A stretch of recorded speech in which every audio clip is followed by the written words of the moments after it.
இனிமே இனிமே உங்க வாழ்க்கை என்னமோ அத நீங்க பாருங்க.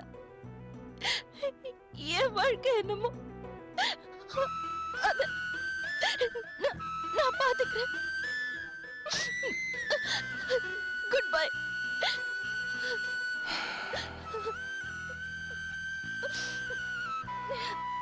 நீ அழுது சத்தம் போட்டு கோவப்பட்டு உன் வருத்தத்தை சொல்லிட்ட. நான் என் வருத்தத்தை, கண்ணீரை, வேதனைய யார்கிட்ட சொல்லுவேன்? எப்படி சொல்லுவேன்? ஊரு தெரியாத ஊர்ல எல்லாரும் ஆசைப்பட்டு சொர்க்கபூரின்னு சொல்ற துபாயில 3 வருஷம் நான் ஜெயில இருந்தேன். ஏன் ஜெயில இருந்தேன், எதுக்கு ஜெயில இருந்தேன்னு இப்ப சொன்னா நீங்க நம்ப மாட்டீங்க. அது இப்ப தேவையும் இல்லை.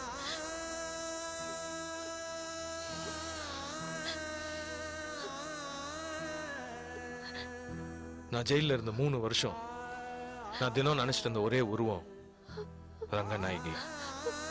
நான் தினம் சொல்லிட்டு இருந்த ஒரே வார்த்தை ரங்கநாயகி. இது உண்மை, இது சத்தியம். எனக்கு என் ரங்கநாயகி பத்தி நல்லா தெரியும். 10 பேர் அவ கழுத்துல தாலி கட்டினாலும் அவ வாழ்ந்தது நானும் அவளும் காதலிச்ச அந்த 10 நாள் தான். வெறும் வார்த்தையால தான் என்னை திட்டுறா, ஆனா மனசுல என்னையே தான் நினைச்சிட்டு இருக்கிறா. 10 வருஷத்துக்கு அப்புறம் நான் திரும்பவும் வருவேன். அப்போ நீ எனக்கு பொண்டாட்டியா தான் இருப்ப. நான் இன்னும் நம்பிக்கை இழக்கல. 20 வருஷம் நம்ம பிரிஞ்சு இருந்தாலும் அதுக்கப்புறம் ஒரு நாள் நம்ம நிச்சயமா ஒண்ணு சேருவோம். இப்போ எனக்கு இருக்கிற ஒரே வருத்தம் என் குழந்தை இறந்தது தான். எனக்கு இப்போ வேற எதுவும் இல்லை.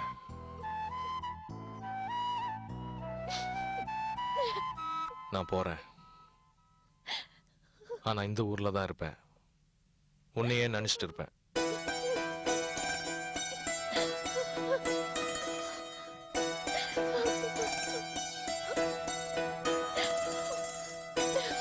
ஏண்டி ஏன் இப்படி பேசுற? கலா, அவர் என்ன மறக்கணும்.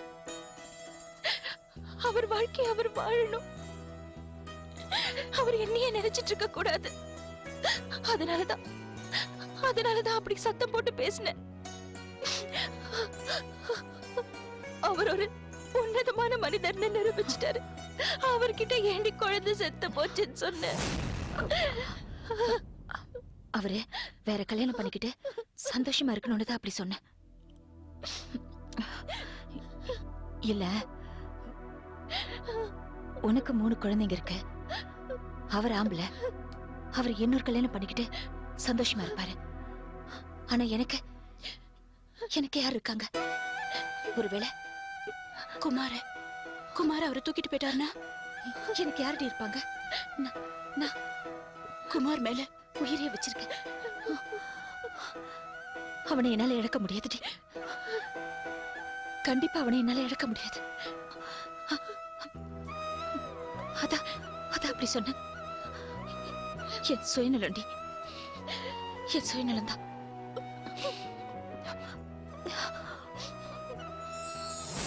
எங்க மாமா என் அக்கா நினைவா நிறைய குடிக்க ஆரம்பிச்சாரு.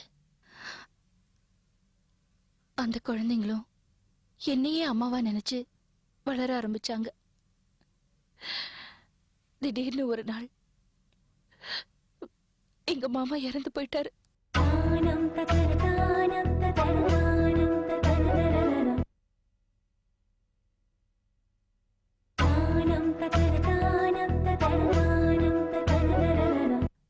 திடீர்னு ஒரு நாள் எங்க மாமா இறந்து போயிட்டாரு.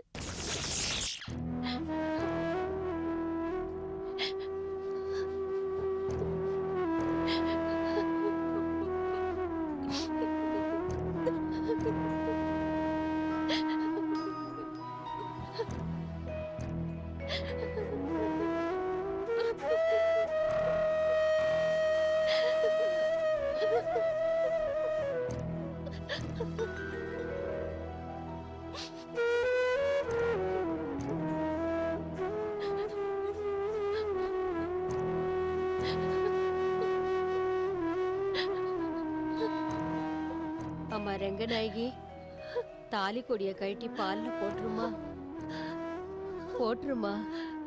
புருஷன் செத்ததுக்கு அப்புறம் தாலி கொடி கழுத்துல இருக்க கூடாதுமா, கழட்டி போட்டுடுமா.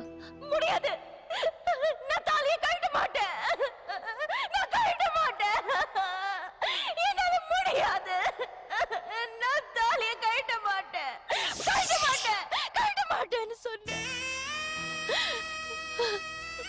நான் தாலியை கழட்ட மாட்டேன்னு சொன்னது எல்லாருக்கும் அதிர்ச்சியா இருந்தது.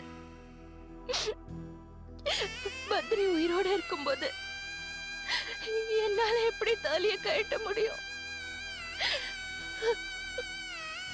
பத்ரியை என் புருஷன்னு சொல்லிக்க முடியாம நான் தவிச்சிட்டு இருந்தேன். பரணி, கார்த்திக், சுவாதி இவங்க 3 பேருக்காகவும் என் வாழ்க்கையை அர்ப்பணிச்சு அவங்க 3 பேரும் என்ன அம்மாவா தான் நினைச்சிட்டு இருக்காங்க. ஏதாவது வேலைக்கு போலான்னு நினைச்சப்போதான் நான் பத்ரிய சந்திச்சேன். அவர் அப்போ கதமம் கம்பெனிய சின்ன லெவல்ல ஆரம்பிச்சு நடத்திட்டு இருந்தாரு. நான் அங்க வேலைக்கு சேர்ந்தேன். கலா அப்போ வேற இடத்துல வேலை செஞ்சுட்டு இருந்தா. அவளையும் கதமம் ஃபுட் ப்ராடக்ட்ஸ்ல வேலைக்கு சேர்த்து விட்டேன். அவ என் கூட வேலை செஞ்சது எனக்கு ரொம்ப சௌகரியமா இருந்தது. என் குழந்தைய அடிக்கடி பார்க்கிறதுக்கு அது வசதியா இருந்தது. அந்த நேரத்துலதான் ஒரு நாள் நான் உமாவை சந்திச்சேன்.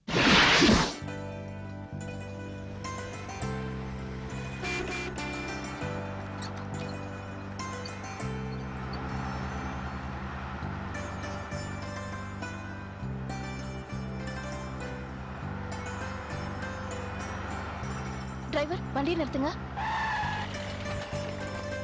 ஏய் உமா, எப்படி இருக்க? எப்போ வந்த மெட்ராஸ்க்கு? ஏண்டி வந்தாலாம் சொல்றது இல்லையா? இவரு உன் ஹஸ்பண்ட் முத்துக்குமாரா? ஆமாமா. வணக்கங்க. வணக்கம்.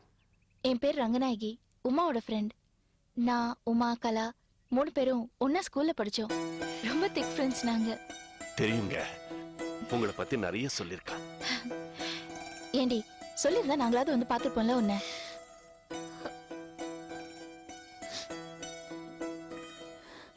என்னடி என்ன நான் பேசிக்கிட்டே இருக்கேன், நீ பாட்டு. ஏய் என்னாச்சு? ஏன் அழற?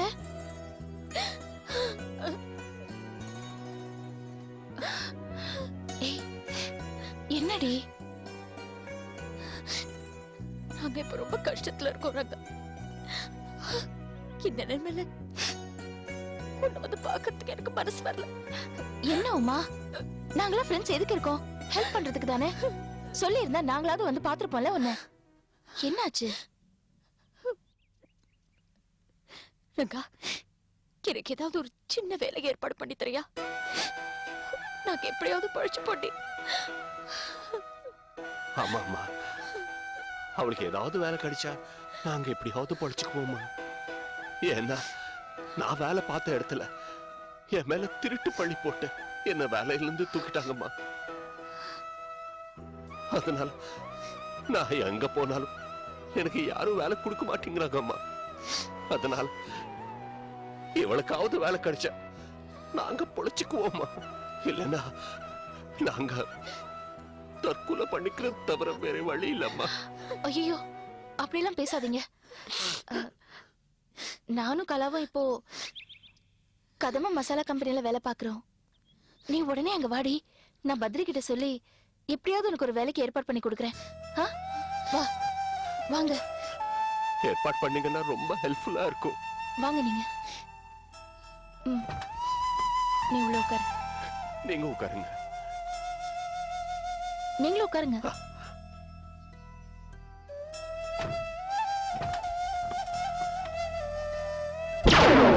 உமாவும் எங்களோட சேர்ந்து உழைக்க ஆரம்பிச்சா. கதம்பம் ஃபுட் ப்ராடக்ட்ஸ் நல்லா வளர்ந்தது. பத்ரி கதம்பம் ஃபுட் ப்ராடக்ட்ஸை என் பேருக்கு மாத்தி எழுதி கொடுத்துட்டாரு.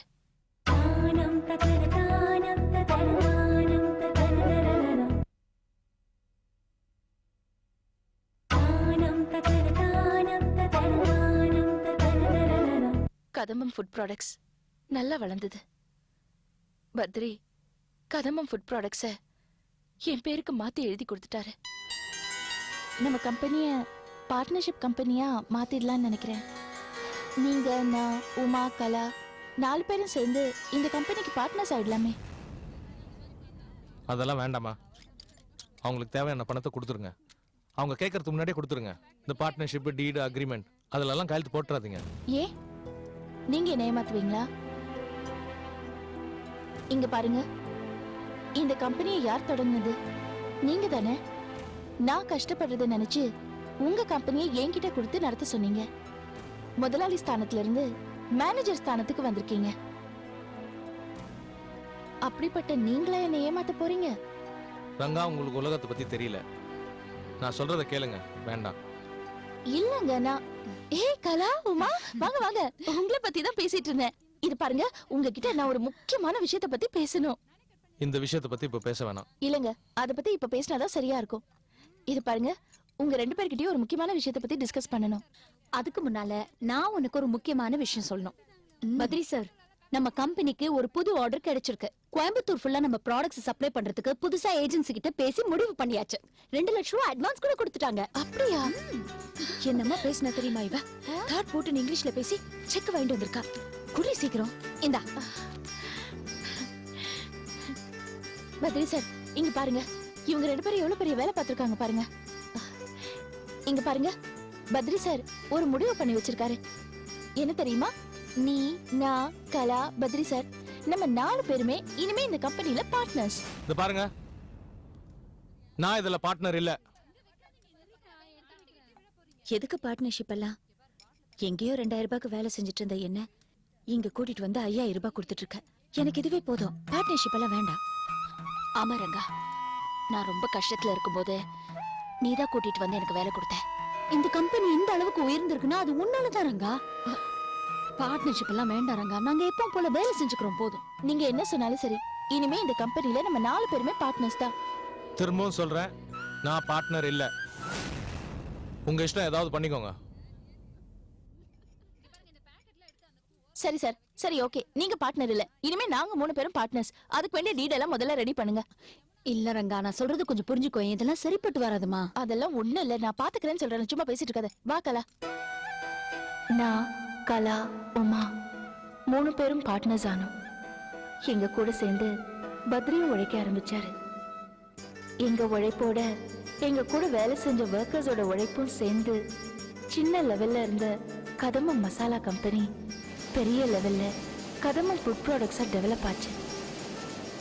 இன்னைக்கு 4000 தொழிலாளர்கள் வேலை செய்யற ஒரு பெரிய நிறுவனமா கதம்பம் ஃபுட் ப்ராடக்ட்ஸ் வளர்ந்திருக்கு.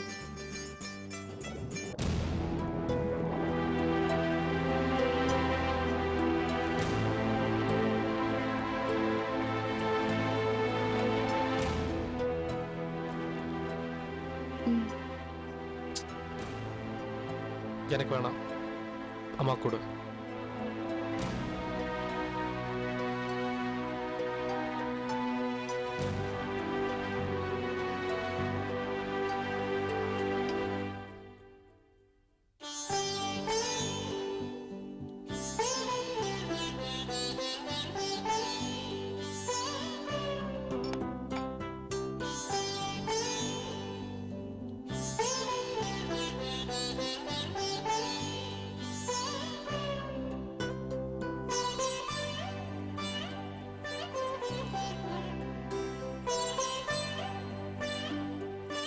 உண்மையிலே ரங்கா, உன் வாழ்க்கையை பத்தி கேட்ட பிறகு நான் பட்ட துன்பெல்லாம் ஒண்ணுமே இல்லைன்னு தோணுது.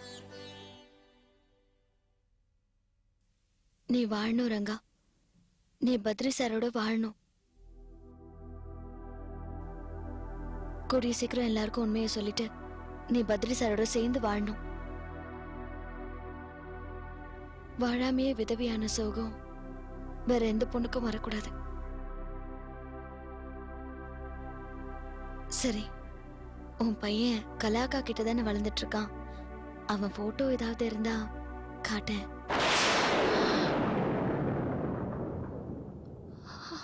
நான் பார்க்கணும்.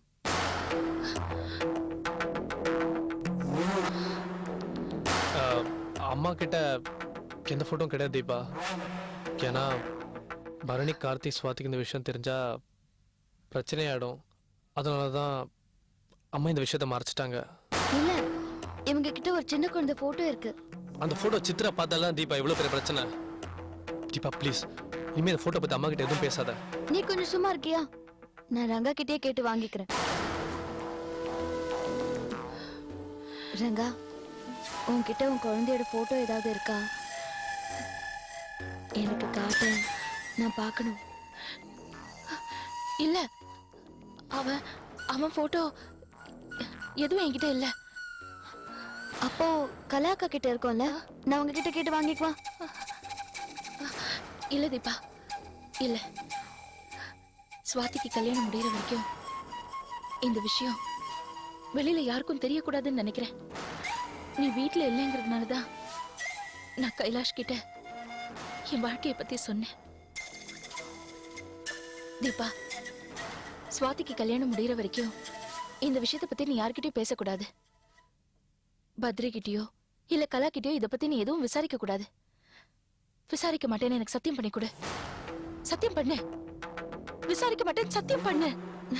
இதுல என்ன இருக்கு? உன் வீட்டுல இருக்கிறவங்க யார்கிட்டயும் நான் எதுவுமே சொல்ல மாட்டேன். ஆனா கலாக்காக்கு எல்லாம் தெரியும்ல, பின்ன இதுல என்ன பிரச்சனை இருக்கு? இல்ல தீபா, இல்ல. பத்ரிக்கு எங்க குழந்தை உயிரோட இருக்கிற விஷயம் தெரியாது. அதை நாங்க காப்பாத்தி ஆகணும். கலா என் புள்ள மேல உயிரையே வச்சிருக்கா. எங்க நானும் பத்ரியும் என் குழந்தைய அவகிட்ட இருந்து பிரிச்சிருவோமோன்னு பயப்படுறா. அதனாலதான் சொல்றேன், யார்கிட்டயும் இந்த விஷயத்தை பத்தி பேச வேண்டாம்னு சொல்றேன்.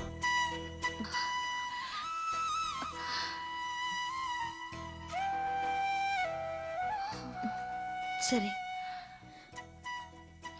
உன் புள்ள பேர் என்ன?